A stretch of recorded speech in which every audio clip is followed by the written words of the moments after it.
സ്വതക്ക കൊടുക്കുക എന്ന് പറയുന്നത് തന്നെ ഏറ്റവും പുണ്യമുള്ള കാര്യമാണ്.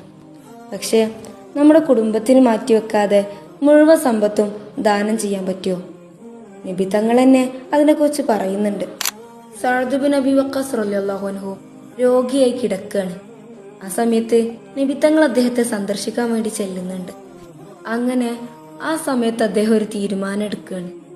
എന്നിട്ട് അദ്ദേഹം നബിയോട് പറയാണ്, നബിയെ, എൻ്റെ സമ്പത്ത് മുഴുവനും ഞാൻ ദാനം ചെയ്യാൻ ആഗ്രഹിക്കുന്നുണ്ട്. നബി തങ്ങൾ അതിനെ തടഞ്ഞുകൊണ്ട് അങ്ങനെ ചെയ്യരുതെന്ന് പറയാണ്. എങ്കിലേ എൻ്റെ സമ്പത്തിന്റെ 2/3 ഞാൻ ദാനം ചെയ്യട്ടെ എന്ന് ചോദിക്കുകയാണ്. ആ സമയത്തും നബി തങ്ങൾ അതിനെ തടയാണ്. വീണ്ടും അദ്ദേഹം എന്നാ പകുതി ദാനം ചെയ്യട്ടെ എന്ന് ചോദിക്കുന്നുണ്ട്.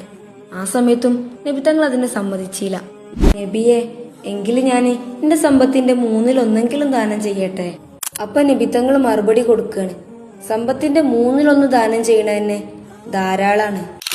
നിങ്ങളെ കാലശേഷം സ്വന്തം കുടുംബ ജനങ്ങൾക്കിടയിലെ ഭിക്ഷയാചിച്ച് നടക്കുന്നതിനേക്കാൾ എത്രയോ നല്ലതാണ് ഓരെ സമ്പന്നരാക്കി വെക്കുന്നത്.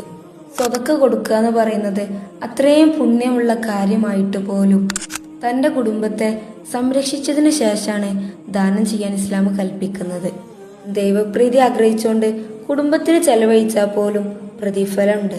ഒരാള് തന്റെ ഭാര്യയുടെ വായിൽ വെച്ച് കൊടുക്കുന്ന ഒരു പിടി ഭക്ഷണത്തിന് പോലും അള്ളാഹു പ്രതിഫലം തരും.